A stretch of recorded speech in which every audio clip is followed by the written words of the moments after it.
Good morning students. पिछली class में हमने आपको पढ़ाया था कि कायिक जनन पत्तियों द्वारा।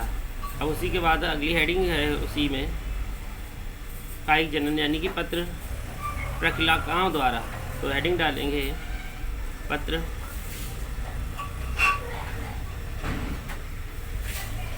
प्रकिलाकाओं द्वारा। इसे हम कह सकते हैं वाई वुल्विल्स। तो कायिक जनन पत्र प्रकिलिकाओं द्वारा कैसे होता है वो समझेंगे।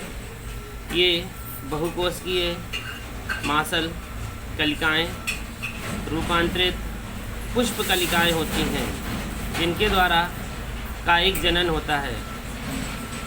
अवयव में पत्र प्रकिलिकाएं पुष्पीय कलिकाओं के रूपांतरण से बनती हैं। ये मात्र पादप के पुष्पीय अक्ष पर लगे ही अंकुरित हो जाती हैं। इस प्रकार अवयव में कायिक प्रवर्धन उसके अंग अर्थात उसके पुष्प कलिकाओं द्वारा होता है। तो इसमें आप समझ रहे होंगे कि अवयव का जो पादप होता है उसमें जो कलिकाएं उसी के अक्ष पर लगे ही अंकुरित होकर एक नए पादप का निर्माण कर लेती हैं। तो इसे हम डायग्राम के द्वारा इस प्रकार से भी देख सकते हैं।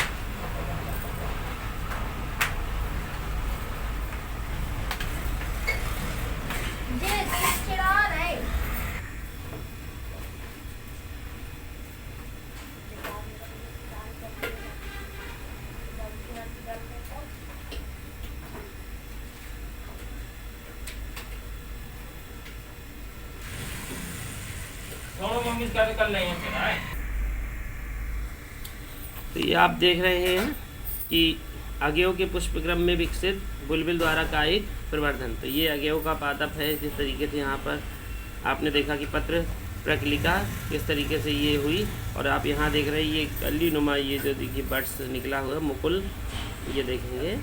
तो ये आपका विकसित हो रहा है यहाँ पर। ये देखिए यहाँ पर भी विकसित हो रहा है, ये यहाँ पर भी है। तो ये पत्र प्रकिलिका है। तो इसे हम पत्र प्रकिलिकाओं द्वारा कायिक जनन कह सकते हैं। अगली हेडिंग हम डालेंगे टूरियांस।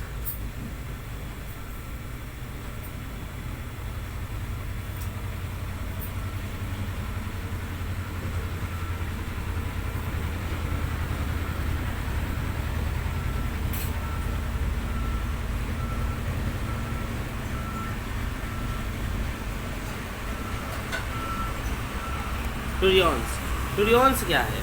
तो टूरियॉन्स एक मांसल कलिका होती है जिसमें भोज्य पदार्थ संचित रहता है। यह मात्र पादप से अलग होकर सर्दियों में निष्क्रिय पड़ा रहता है, यानी कि इसका कोई कार्य नहीं रहता है तथा बसंत ऋतु आने पर यह पुनः सक्रिय हो जाता है और नए पादप का निर्माण कर लेता है। इसे टूरियॉन्स कहते हैं। जैसे पोटे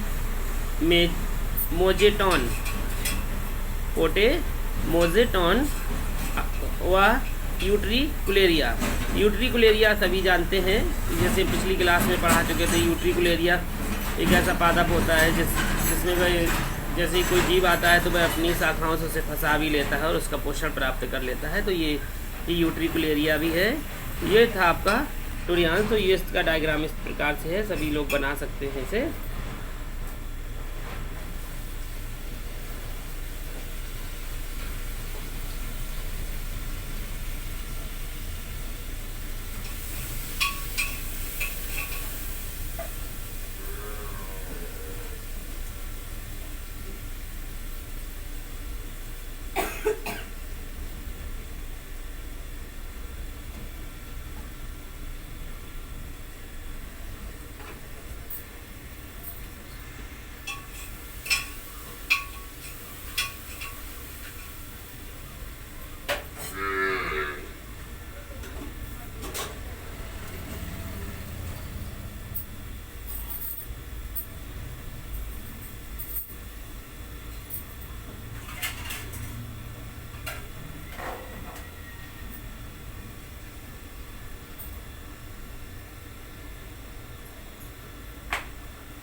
तो इसका ये जो है इसे हम कह सकते हैं टुरी यौन। तो ये आपका पूरा पादप है यूट्रिकुलेरिया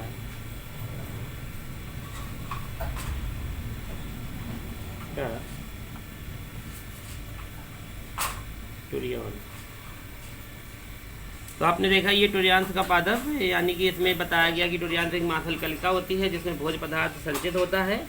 तो यह माद पादप से अलग होकर पृथक होकर सर्दियों में निष्क्रिय पड़ा रहता है, यानी कि इसका कोई कारण नहीं रहता, लेकिन जैसे ही बसंत ऋतु आती है तो ये पुनः सक्रिय हो जाता है और एक नए पादप का निर्माण कर लेता है।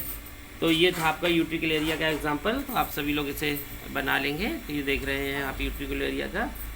अब हम आपको नई हेडिंग पढ़ाने जा रहे हैं, उसका नाम है कृत्रिम कायिक जनन। यानी कि अभी ये आप जो पढ़ रहे थे वह था प्राकृतिक कायिक जनन, यानी कि प्रकृति किस प्रकार से अपना जनन कर लेती है।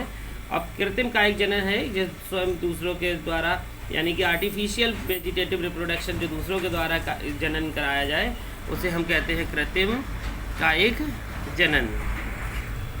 तो हेडिंग हम डालेंगे कृत्रिम कायिक जनन। इसे कह सकते हैं हम आर्टिफिशियल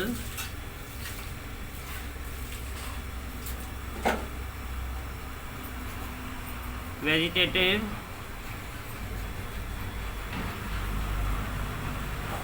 रिप्रोडक्शन।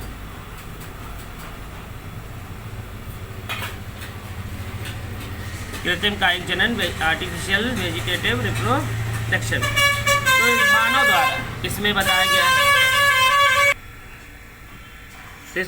गया कि मानव द्वारा पादपों के कायिक प्रवर्धन हेतु अनेक विधियों का प्रयोग किया जाता है, और जिसमें से कुछ विधियां निम्नवत हैं जो हम आपको बताने जा रहे हैं। सबसे पहले फर्स्ट नंबर की विधि है वो है कलम लगाना।